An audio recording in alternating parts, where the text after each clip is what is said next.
Well, welcome back to the podcast, Chante. So at this point, we have a seasoned guest, and I'm so excited to have you because I wanted to record this episode on my own, but life has just been lifing. So now that we've had these couple of extra days together, I'm like, yeah, let me utilize this time when we're recording these episodes. And I think it would be even better because it won't just be me sharing my perspective on turning 30 and the growing pains of that, but also people can also have some insight into yours. Yes. And we can have two different experiences and perspectives. Which I think we probably might do, you know. Yeah. Because you call them growing pains. I don't. There's some aspects that I wouldn't say is growing pains, but we'll kind of get into that. So essentially in today's episode, we're talking about turning 30. And I do know that a lot of my listeners, you guys are, what's the age bracket? I think it's 24 to 35. Okay. So I know that for a lot of people listening, this will be relatable to you. Yeah. And also, I think a lot of people, if you're a 95 baby or 96, you're turning 30 very soon. Yeah. So it will be very, very timely. And even if you're not turning 30 and you're already older, I think it's still good to kind of look back and reflect on what your experiences are, or if you have a big birthday coming up, whether that's 40, 50, 60, because even sometimes people over 60 be listening to the podcast. I don't know if it's just my mum, but I think it's more people because there's a small percentage of people. So whoever She's you are, showing it to her friends. Listen, my mum, she be liking all my content. She be dropping aunties. Listen to my daughter.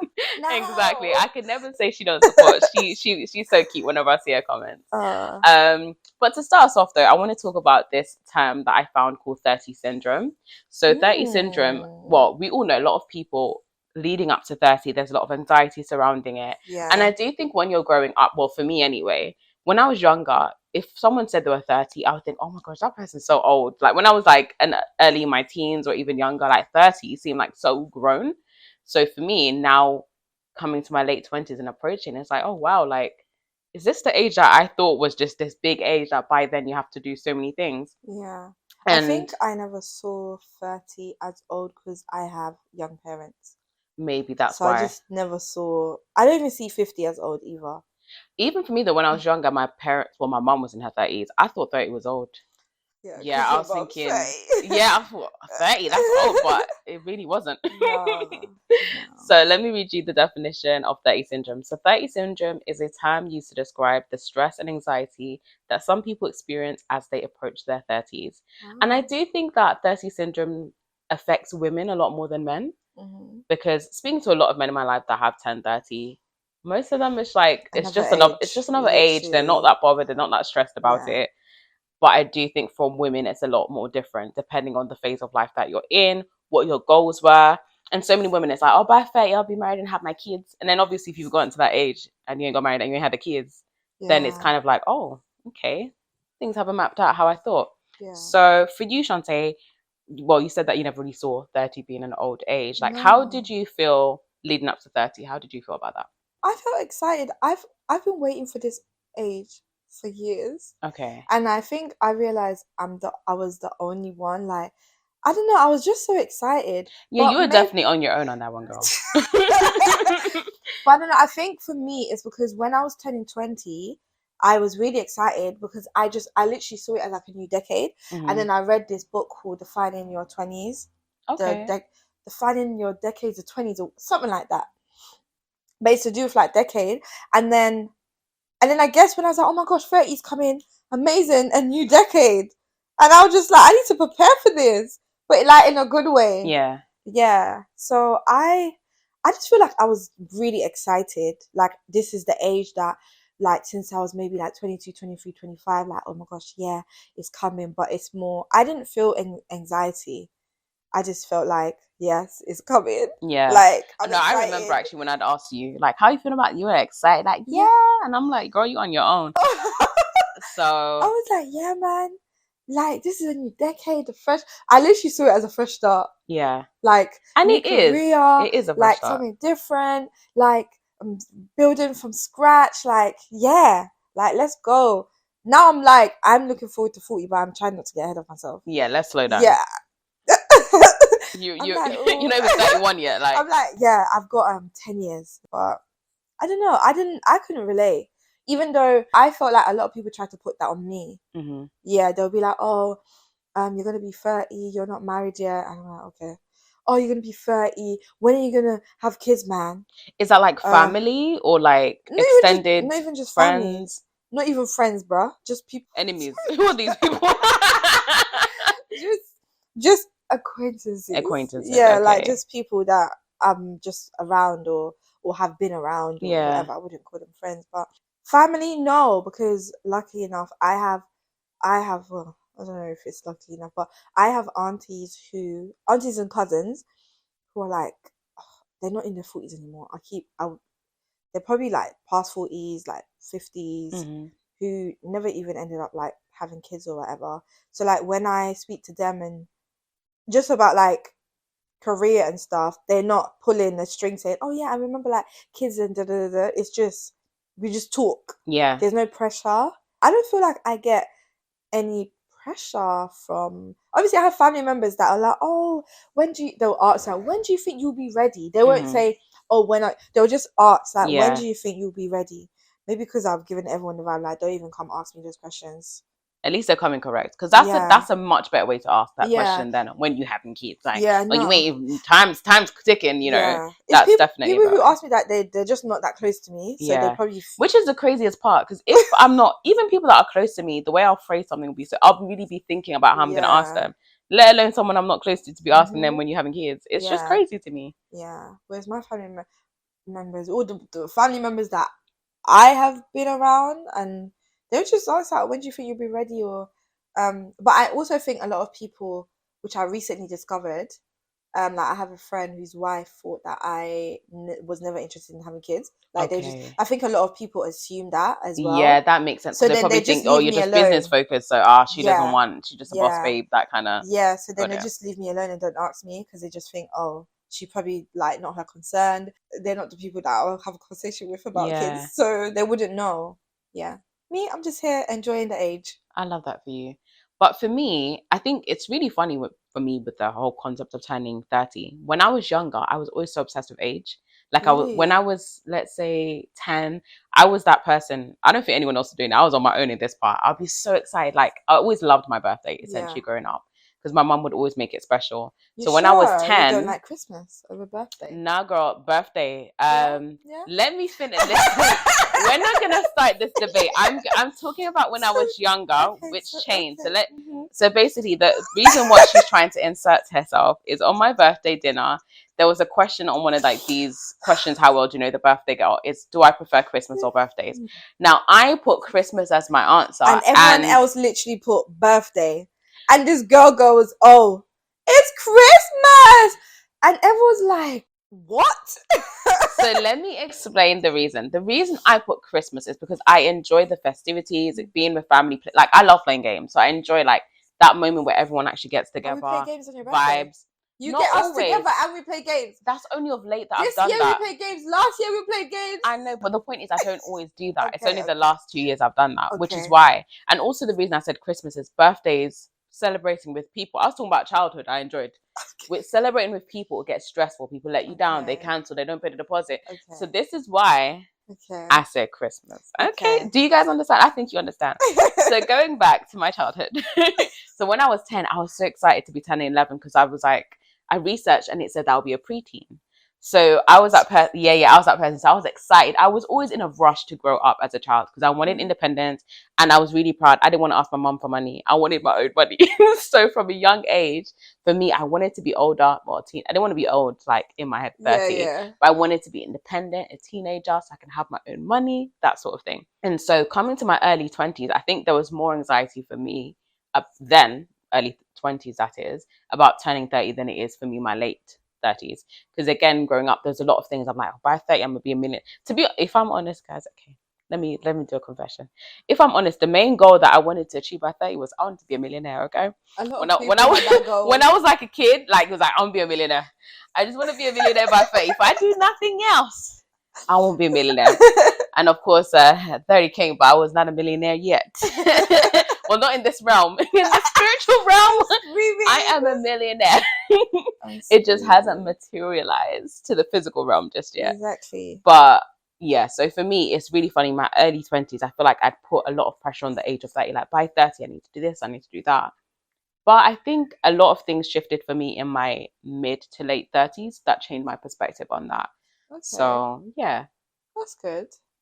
So I'd say for me now, the lead up to turning 30, because obviously now I'm how many months in? I'm in almost 2 months into my 30s now. The lead up to that, I really I just enjoyed it.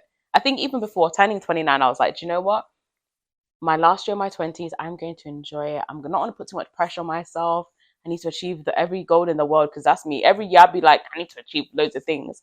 But I was just like, yes, I'm going to focus on a few things, but I'm going to enjoy myself. I'm going to have fun. And my 20s was good. I had a good time. I had a list of things that I wanted to do, and I did them. So went on concerts, had my cruise, went to see my family, and it was just a really, really nice year. It was a really great year for me to like close off my 20s, start this new chapter. And then now, like, here I am in my 30s, guys. So, yeah, I think it was a nice lead up for me. Yeah, no, it is. I think for me, I'm so like I was saying when I was like before I turned 20, I read that book about defining your decades and like in your 20s and stuff. So reading that book, I definitely enjoyed my 20s as well, like 100%. So then I was like, okay, I need to make sure that I set myself up for my 30s for like the next 10 years. So I love that you said that because now I want us to talk about that. Go on. So I'm the type where like I'll research and I'll try and learn from other people's mistake, and I'll just like I think I was probably watching YouTube videos about. Oh no, I was definitely not probably. I was definitely watching YouTube videos about like maybe mistakes that people made in their 30s, what they did, what they felt they shouldn't have done, maybe what they like try to pivot whilst they were in their 30s, what maybe it would have worked if they had done it sooner. So I think for me, that's why I knew by the time I was getting 30, I wanted to, like, it was another decade for me to start. If I was going to start anything over again, like, i.e., leaving corporate and like building something, I was like, well, that's a good age to start. Just start fresh.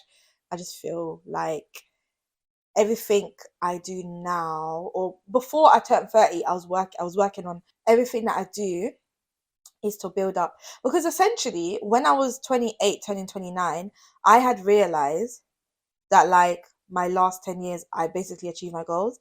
So I was like, oh, I need to set new 3, 5, 10-year goal. Do you realize when you're like 17, 18, you're like, I want all of this by the time I'm 30. And then you're like, okay, cool. That's on your list marked off. Oh, okay. The next 5 years, this is on my list. The next.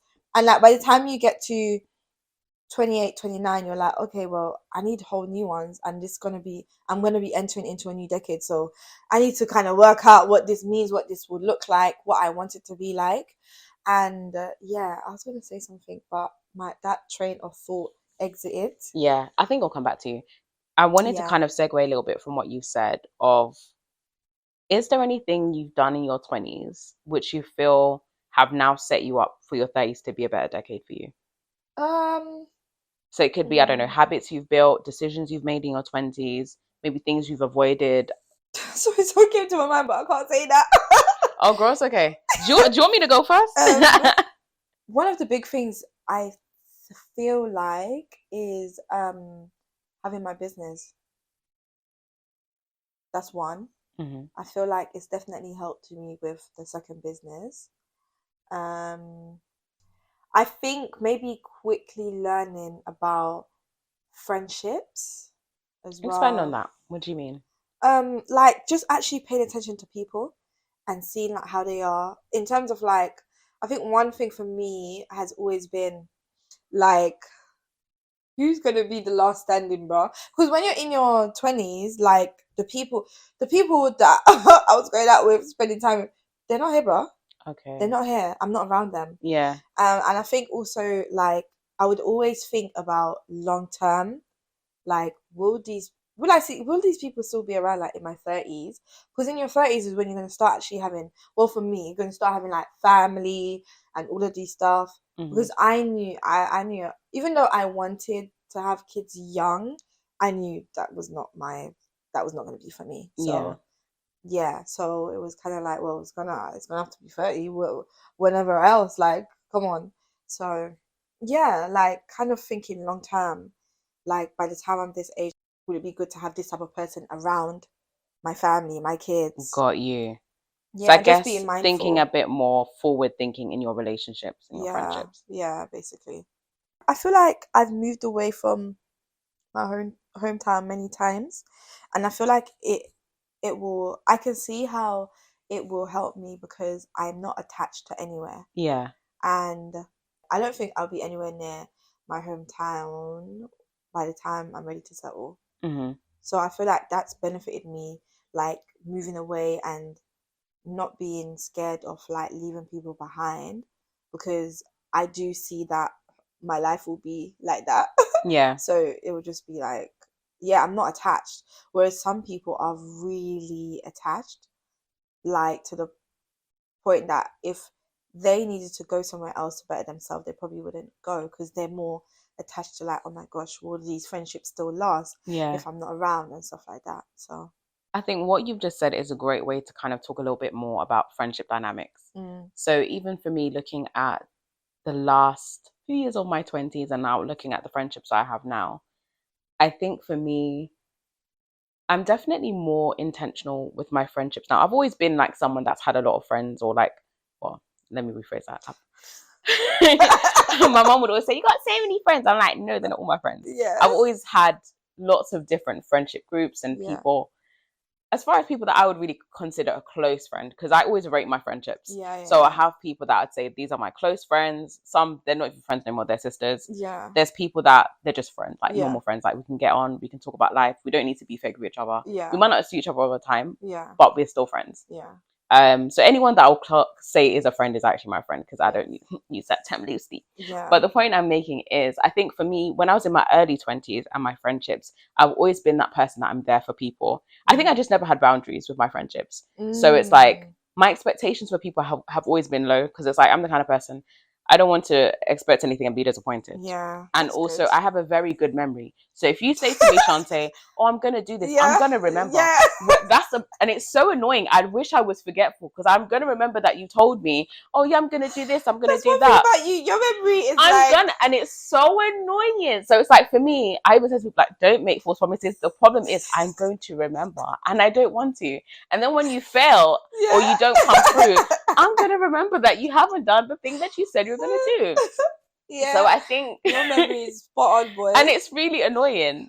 But like, the person will be forgetting something. Like, yeah, but crap. It's even like there's been times where like people are like, oh, we're gonna meet up. I know I'm not gonna forget the date, because I've already saved in my calendar. But I'll tell, and I'm like, they're gonna forget. And then if I don't want to do it, I'm just not gonna remember. Literally, like I'll literally like look at the date and I'm like, look, I know they're gonna forget, but it's fine. And then they prove you right. Exactly. So I think at the beginning, especially let's say my teens, early 20s, I just wasn't vocal enough when I wasn't happy. Like I'd always give people way too much grace. And I always felt like in some of my friendships it was very one-sided. I'd always be the one to make the effort. I'd always be the one to reach out. And then when it got to like my, let's say, coming towards 23, 24, I was like, do you know what? It's okay. You can reach out too. We both have a phone. We're both going through life. I got problems like you do. So I think I definitely got better, and I would literally be direct, because one thing about me, I'm going to tell you. If you ask me, so there were definitely some friendships that we had some conversations, and it was like, to be honest, I feel like you're not a good friend, if I'm honest. Not in those words, but I was honest. I mean, I would say in that way. I mean, I've had to have that conversation. I believe you. I'm not doubting, Chante. I've been around you these past few days, girl. I've had these conversations. Sometimes I think, I wonder how that person felt. Oh no, there's a friend of mine, like we've been friends for so many years, and because I really looked at my friendships and I thought, you know what, we're just gonna have the conversation, gonna put everything on the table. If the friendship lasts, great. If it doesn't, it's okay. Like, I'm going to be fine. We can move on. Because I definitely had a stage earlier where it's like, I hated people. This was like in my emo days in secondary school. Like, I had a phase where I was really bitter, and it's like, oh, people, they just disappoint you. I think that's where I kind of built up that defense from. So I was always like, I don't need people. Like, I don't need people. And it's like, you trust people and they disappoint you. So for me, it's like, I ain't going to trust nobody. I just need me. So I had that stage. But then when I got to like 18, 19, and this is why two of my best friends now, like, when we became friends, that was the phase where I actually started opening up. And one of my other friends, shout out to you, Oyen, that girl, she was so like, her heart was stone. She wouldn't open up. Yeah. But so it's was it because you were all hard stone, you bonded in different ways. Like we're both in a phase in our life where like, you know what, let me open myself and actually, because I've always had friends and so has she. But I think as far as actually letting people in to see the vulnerable side of you, that part was not there. So even for me, like learning to articulate myself and like talk about my feelings, I was so used to always listening to other people that even sometimes there was never any space for me. It's like people that just have their whole problems and just dash it on you. They dash it on and it's like there's no like, oh, how are things for you? So I was like, there's been no room. And also I just never really learned to like articulate myself. So that stage was like learning to open up, and that's also when I was like assessing my little titles on my friendships. And I think that's why now we're so close, because we went through that process together of like actually learning to trust people, letting people in. So we've been through those ups and downs together. And so that's why for me it's like, that's when it got to, let's say 23, 24, I was like, yeah. And I think maybe it's because at that stage I'd gotten married and I'd realized like some friends, you ain't be reaching out no more. And I was never that friend that like, oh, I'm married and I'm not going to talk to you. That's silly. People that do that, I don't understand you. It's stupid. I've always, at that stage, I valued the friendships that I still had. So I had a couple of conversations like, oh, you know, you really don't make any effort. If I don't message you, girl, you ain't going to message. Or even friends that it's like, I'll message them and it's like 4 weeks reply. That's so terrible. Stuff like, but I thought, you know what, let me just have the conversation, as awkward as it may be, we'll have it and then see what happens. And I'm glad that I had those conversations, because in those relationships it actually changed completely, and there's things that the other person wanted to say that we never spoke about, and it created that space to have the conversation. Because I think sometimes even with friendships we just like to go, I'm just gonna block and delete. Sometimes that's been me. I know, but I'm gonna say for all of you guys that have heavy fingers for blocking and deleting, I think if it's a friendship, I don't do it anymore, but that was my thing. I can't lie. I just run off. Well done. But okay, let me explain for you people that like to block and delete and don't talk about things. I think if it's a friendship that you truly value, or you've had some kind of like, just have the conversation. Yeah, I've had to learn that, because there was times where I just kind of, to me, it was very much like, okay, yeah, this is done next. This is done next. And I think this is done next for like a lot of things. But then, I think I can't remember what it was. Maybe it was that one person where I started off saying, no, I'm going to tell you how I feel. I was like, you're not a good friend. I have to keep teaching you how to be a friend. I was like, I'm tired. I'm not doing this. So no, we cannot be friends anymore. Like, I actually had to say to someone, no, like I actually said no. That reminds me of a friendship in secondary school. And then after that, I was like, yeah, if I don't want to be a friend anymore, that's what I'm going to say. I'm not going to usually I'll just be like, I'll just go silent. You just be texting off my phone and I'll just be silent and I'll just be silent until you get the point. But I learned, yes, communication. But then also that's where emotional maturity and growth comes in. So because that from there, we love that for us, because that attitude of just block and delete, you're lacking emotional maturity. Okay, have the conversation, especially if this is someone you considered a friend at one point. Just have the conversation. If it goes nowhere, they don't see your side, it's okay. At least you can know that you said your part, hold your peace, and keep it moving. Yeah, that I think from then that's when I probably said, you know what, I'm gonna let this person know, because then they're just gonna keep doing it. Like, but before that, I think, and that was, when was that? Oh, that was like, I grew a lot from 2022 or 2021, 2022. Yeah, and that would have been coming towards the end of your 20s as well. Yeah, basically, yeah. How old was I? 27. You say 2021. That was 4 years ago. So 26. No, 6 and 28, 9. Yeah, I think by 29, I was very much like, okay, yeah, I'm mature. Do you feel like you change a lot after you turn 25, or not really? Because the age you just said, 26, is more or less after you turn 25. Yeah, I think I changed a lot more maybe after 26. Okay, 2020 was 5 years ago. I was 25. Damn. Yeah, I think I changed a lot after the end of 2021. Really? I think a lot of my change has slowly come from 2020. Well, 2020, which is when I was 25, leading into 26. I think there's a lot of experiences that happened that really shifted my perspective. And also, it definitely helped me to learn to be, I've always been empathetic. I'd say less judgmental. And also understanding that any situation can happen to anyone. I think I had the mentality. Oh, I was very like strong in myself. Like there's certain things that will never be me. Yeah. I learned that at 26, 27, yeah. So I'd definitely say, for me, it's similar age. I'd say 2021, turning 26, going through those life changes. I was like, do you know what? Anything can happen to anyone, bro. Anything can happen to anyone. No matter how strong you think you are, you think you're standing 10 toes down, you're standing on business and all that stuff. I feel like sometimes we lie to ourselves. It's true. No, anything can, it's true. Life can come at you real fast. Real hard, and it can humble you greatly. So it definitely. Yeah, I think I definitely got humbled in 2021. What did you learn from that experience? That anything can happen to anyone, bro. Even if you think, because there were certain things where I was like, that could never be me. And then it was me. I said, oh. Okay, then well, at least now I know that this could happen to anyone. Even if you think you're like the smartest person, you're this person, bro. Anything can happen to you, bro. Even if you think you're the most like, no, I'm prepared. Like what? No. It's like being scammed. I keep talking about scams lately.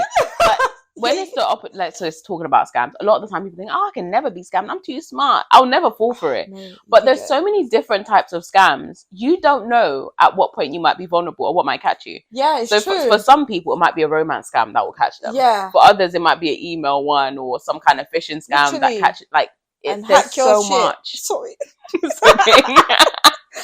But it's true though. Yeah, hack your device and you're like, whoa, what just happened? Exactly. Hey. So I think one thing the latter part of my 20s taught me is that we all have our vulnerabilities. Yeah. And sometimes until you recognize what's happening, what it is, or something actually happens that touches that vulnerability that you have, it's like, oh, okay, so yeah, anything can happen to anyone. Literally. I'm not completely invincible. I think I was very headstrong in some ways in my 20s. I thought, like I know myself. So, but yeah, life humbled me too. So, but I feel like I learned. Yeah, I think at some point we have to get humbled because I feel like, when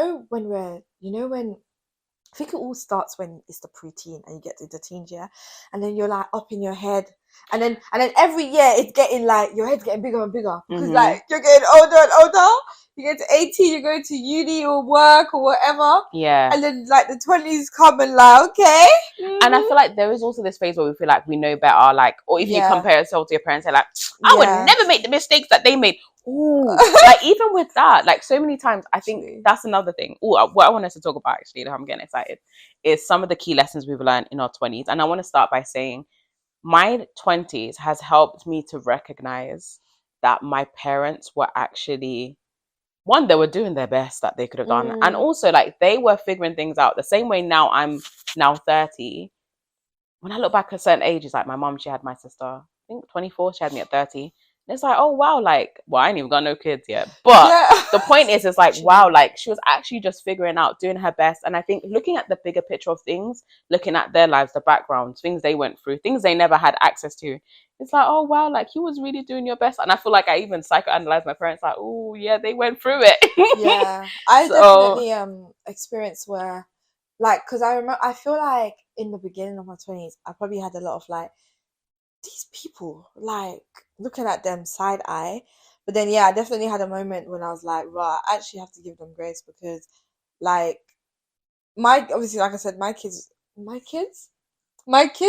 Oh, your parents. I thought you were talking about your future kids. Okay. My parents basically were kids when they had me. Yeah. So it was like a kid having a kid. So I was just like, damn, they were kids having kids. Like, I wouldn't be able to relate. Yeah. I'm far from that. I was just like, damn. And then that kind of helped me realize if you're having kids at a certain age, you're having them up to that age of your growth before they come. Mm-hmm. So like the earlier you have them, your growth before having them isn't really a lot, if that makes sense. So it does make sense. If people are having kids in their teens, like the growth they would have had in their 20 and then having the kids that time is very different to them having their kids at 16. Like it's very different. Yeah. So and then like people having their kids at like in their 20s is different to someone that's then grown up to like 30 and had their kid. Yeah. So like the level of, I don't know, like self-awareness, maturity, empathy, emotional, emotional, all of that stuff, I realized, it stops at like whatever age you would have been the max for those maturity, for those stuff at that age. And it was just like, I was like, I had no chance. Not no chance. She was helpless. But I think also when you think about it as well, it's like in those situations where you've had your children really young, or you've had loads of other factors that's affected the way you parent, a lot of our parents have raised us through survival mode, or certain challenges, and that's going to have an impact on how you parent. So that's an extra thing too. So it's an extra layer, exactly. Yeah, but yeah, that's something I definitely learned. But sometimes, I don't know, I think there's a level you extend the grace. Yeah, I think based on your face. Yeah. You can have grace, and then you're like, well, how much grace am I going to continue giving? So for me, the other side of that is also, as much as I can acknowledge my parents are humans, because that's one thing I realized, like, they make mistakes. I get that. I've extended grace on certain things. But then it's also the other side of that, where it's like, okay, accountability. And even being able to recognize that sometimes they may not necessarily have some of the language when it comes to expressing themselves, like the way we can. I feel like some of us in our generation, not all, child, some of us who just like to use the buzzwords, we're a lot more focused on our personal development, regulating ourselves, learning how to better ourselves. Whereas sometimes our parents, they've not had that language. Like, they're just focusing on paying their bill. They ain't got time to be thinking about, how's my mental health? Or like, there's no time for any of that kind of thing. Why do I feel this way? Before I get out on someone else or project it. Exactly. Just project. So I think where we've got the knowledge, and mental health is spoken about so much more, there's so much more depth and knowledge on it. There's some aspects of the way that I might approach something that might be different. Or even now as an adult, one of the things I love for myself is I will be honest to my parents, and I'll let them know when I wasn't happy with something. I would express myself, and I will say, I didn't like this, and I'll talk about it. Whereas as a child, there's certain things I would have never said. But even just being able to have certain conversations, tough conversations that I've had to have with my dad, it's just been very helpful. And I think even healing for me too, like recognizing, oh wow, like even sometimes, which is kind of tough, I guess, there are moments sometimes where you've actually recognized the vulnerabilities in your parents, and it's like, oh wow, I actually need to now start parenting my parent in certain ways. So it's a heavy one, but I think also that's one of the things my 20s has taught me, like, wow, okay. I think one of the biggest things, which just came to me, one of the biggest things I think that I did in my 20s was starting therapy from early.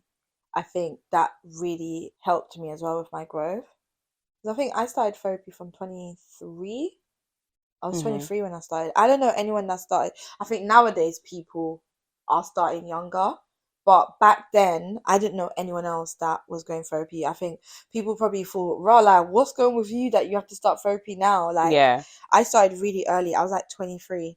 What's that? 2018? Yeah, was it 2018? Yeah, 2018.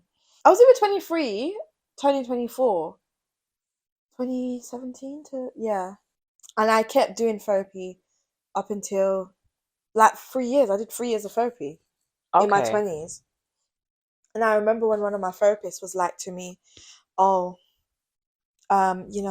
kids and your husband and your future family are going to really, really like be very thankful that you're doing this. And I was just like, why? And she was like, because usually what happens is when people have issues in their 20s, they go through the drugs, the alcohol, and all of that stuff. And then they might try and have bring kids in the mix because they think, okay, kids might help make me feel better or whatever. And then that didn't work. And so then they might have a midlife crisis and go off the rails. Until they then get to 40 and they're like, okay, let me try this therapist thing. So they spend a whole 20 years just circling round and round and round and round and round, rather than actually just going straight to the number one thing that they could have gained access to. So and also I can see it in myself, every time I did those sessions and those seasons, the growth, especially the last one, oh my gosh. Is that when you stop blogging people? Yeah, because I understood why. See, I'm an unlicensed therapist, okay? I understood that. CBT, that oh my gosh. The lady was basically, because she didn't know me, but she's reading me for film. I'm like, I do that. Yeah, I'm like that. And I'm like, damn. That's where I was like, damn, I can't keep blocking. And that's when I learned, like, you know what, like, when you're feeling something, just tell someone. And for some people, I was good at, like, telling them how I feel. Yeah. But for a while, some people, I wasn't good, so I just blocked them. Not block. I'll just delete the number. Like, I would delete the number. I wouldn't block this time. Okay. I'll just baby steps. I'll either like delete the number or change how I save it. That definitely helps. Yeah, I was like, damn, this is exactly how I am. I was like, how the hell? I was like, yeah, I need some help. So I worked through it and I allowed myself, especially that friend. That friend was so close to getting blocked. And then I had to say, no, I had to put my foot down. No, you have to say, because this person's taking a piss. But so, also, it's like when you don't address things directly, there's no room for accountability. There's no room for closure. You're just left with all the things. Because, you know, when you've been ruminating on something for a long time, it's like you've put all the stories. You remember the time. Oh, yeah, this is the reason why this happened. You know, especially as women, we do this a lot. You've got all the stories in your head. And sometimes you can be so off. That might not even be the case. That's why it's always good to just bring it to the table. Even if it doesn't lead to a resolution, at least you know that you've addressed that thing directly and you can move on amicably without having any question marks. Yeah. And I feel like I'm so big on that now. It's like when people don't want to talk, I'm like, why don't you want to talk? Mm-hmm. Like, you just need to talk about it. Like, I'm so big on it. I'm like, well, let's just sit down and have a conversation. And then you have the person like, no. But also, I think a lot of us, most people don't, nobody likes to be uncomfortable. Yeah. But I think when it comes to confrontation, I've embraced that. Well done. When it no, it's true. Honestly, from going to blocking people to now, that's growth. Yeah. And something I've realized a lot with people, because I've always been a people watcher and I like observing people. I just find it very interesting.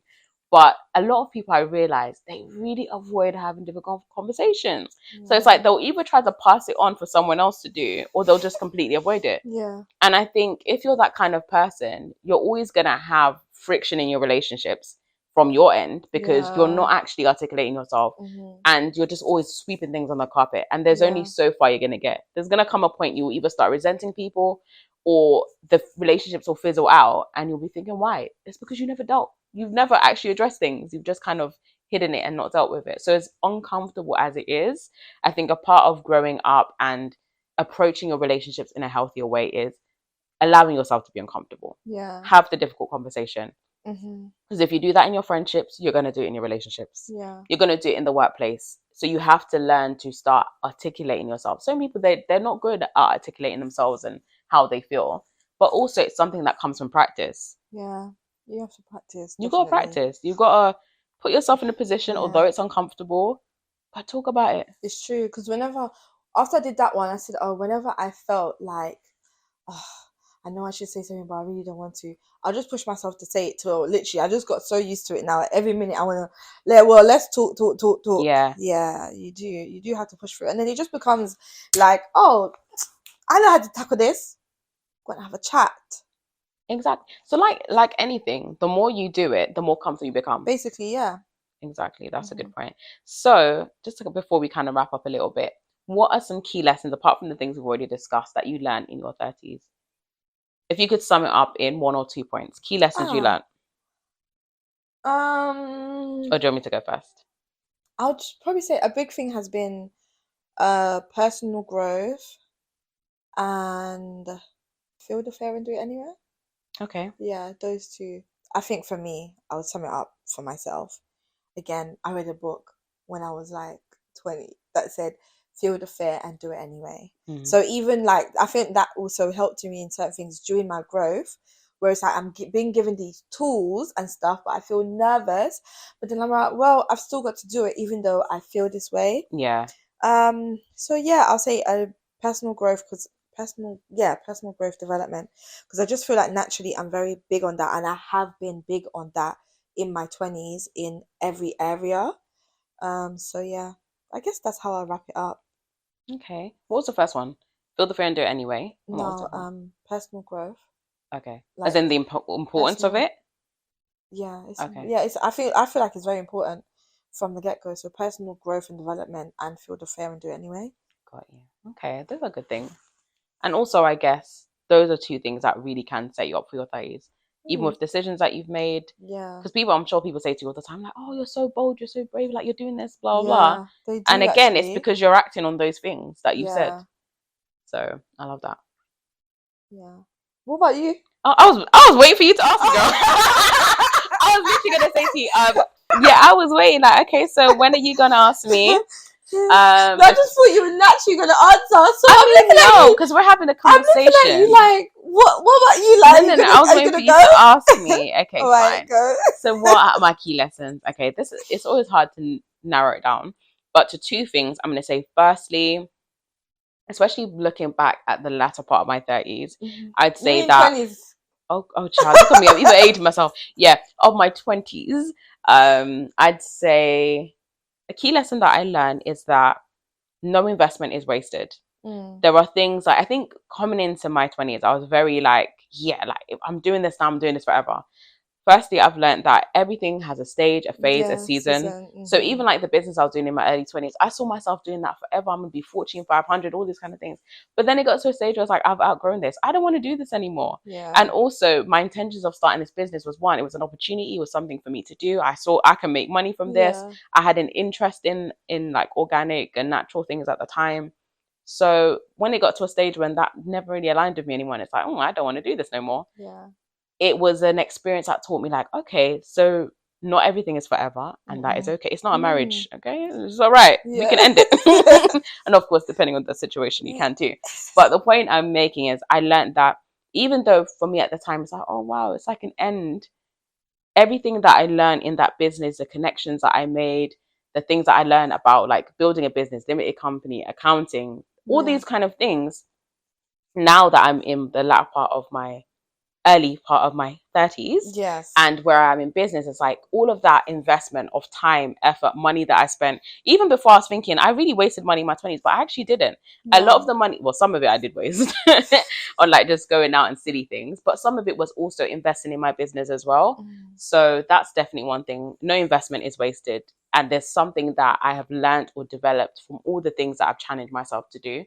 So that's one thing. And the second thing I would say, which is kind of similar to something I posted on my Instagram a few days ago, is the fact that fortune follows the brave. Fortune favors the brave is like a proverb. And looking back also on my life, is like the times that I've challenged myself to do something different. And like you as well, like I was saying, people probably say to you, oh, you're so bold, you're so brave. People say that to me all the time. And it's like, no, I'm not. I just want better for myself. So I'm going to do it. It's not because I want to. It's like this is the next step. Exactly. I know that it's necessary for me to challenge myself. Not because I want to. I don't enjoy doing that. It's hard. However, it's definitely shown me, like, just seeing things that have started to happen in my life. It's like, do you know what? Keep challenging yourself. Keep pushing yourself. You're still so early in your life. And I think sometimes that's even one thing I like in my 20s. I'm still actually really young. I feel like I put so much pressure on myself. It's like I'm in the beginning of my adulthood. I'm still in the beginning. I'm still learning. And the fact I've been able to do some of these things so far, if I continue, I'm going to be like, go girl. My future self is going to thank me. Even now in my 30s, I'm so grateful for some of the things I did in my 20s. So that's what I've learned. I agree. I was going to say even like, what was your first point again? No investment is wasted. Yeah, I agree with that a lot, because I feel like in my 20s I invested so much money in myself, and every time when I meet people, I'm like, I don't know, they're like, oh my gosh, how do you know this? Oh, and then I actually realized in the last months, like, that Chante, you actually know a lot.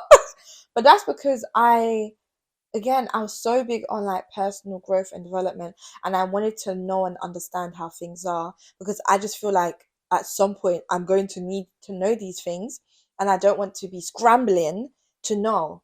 It's that I want to prepare myself that when I get to where I believe I'll get to, I'm already equipped. I already know who to go to, who to connect with, the resources that are there, who's in my network. Yeah, that's something that I realized. But then also, most of these things that I know or have learned, it's because I've invested in myself, that has put me in rooms to be exposed to it. Yeah. Which I realize not a lot of people can say the same thing. Or maybe it's not a lot of people have been around. Yeah. I'm just like, every time I'm like, I've just been exposed to it. Oh, how have you been? Oh, because I went here, and then going here, I met this person here, or I went here and then I was introduced to this and that. And I was just like, I just kept pouring into myself, and I've poured into myself a lot. And I've definitely had moments where I'm like, oh my gosh, I did all these things. Like, was it worth it?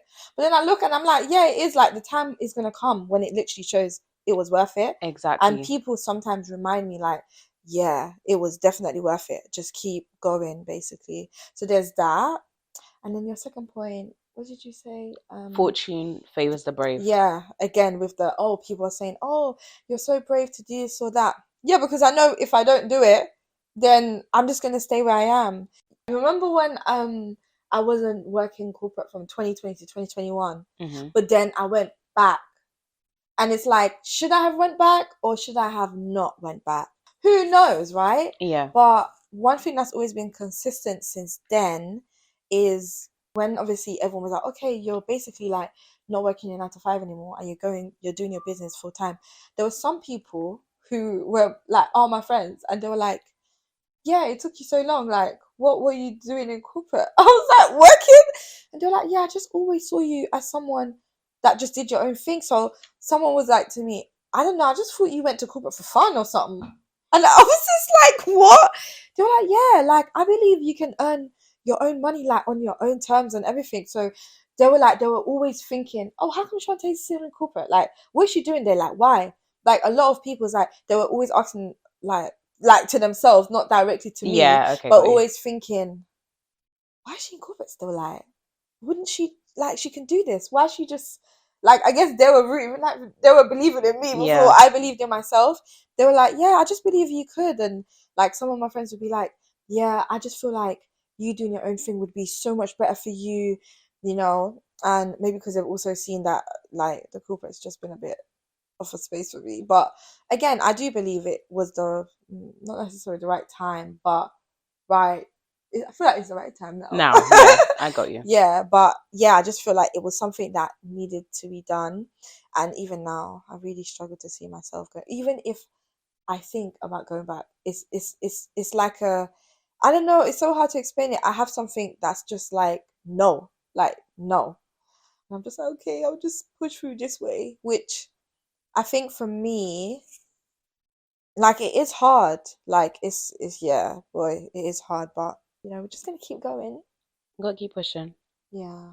But I think a key thing from what you said is, you said that there were points where you kind of thought, is it worth it? But if you go back to the fact, it's an investment. Yeah. An investment is not an overnight thing, especially if it's a real investment. Not talking about fake Ponzi scheme. If it's true, if it's a legitimate investment, it takes time. It's not an overnight thing. Yeah. It might take 5 years. It might take 10 years. But a genuine investment is going to bring a return at some point. Yeah. Yeah. I've definitely invested a lot in myself, 100%. I feel like that's where most of my investments have gone.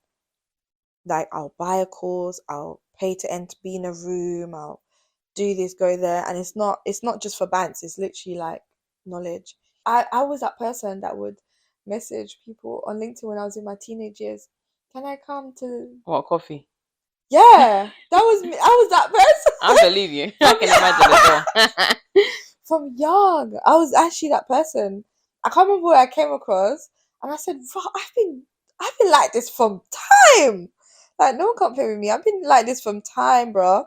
Even like, even some of the mentorships I've had, I'm the one that said, hey, I want a mentor because I see you do this, or I want this, I want to know this. And then they'll be like, oh, I don't have time for you, but... And then they'll introduce me to someone else. Okay. Literally. Like, if you ask me if I know all these older people, that's how. LinkedIn. There, I'm 16, 17. I've been on LinkedIn from I was 16. I remember, like, going to sixth form and uni, and everyone's like, bro, you've been on here for time. And I'm just like, yeah, like, I'm about this. I need to get my job. I'm on my personal development. Yeah, literally. Okay, I love it. And then I fell off it. Yeah, but yeah. But you've been off on other things. Yes. So, okay, as we wrap up, I want to ask you, is there any advice that you'd give to anyone that's coming up to a milestone birthday, maybe not their 30s, or they're coming up to a new age? Because sometimes I think just when it's coming towards your birthday or a new age, or it can feel a bit like, what have I achieved? I'm a loser, I'm a failure. So what advice would you give to anyone that is coming up to a birthday or a new season or a new phase of their life? I don't know how this is going to sound, maybe a bit harsh, but it's... Oh gosh, let's hear it. Let's hear. It's just another age, yeah. But yeah, it's just like, first of all, it is just another age, yo. So it's like, don't overthink it. Don't let it consume you, because it's literally, you're just getting 1 year added on. That's it.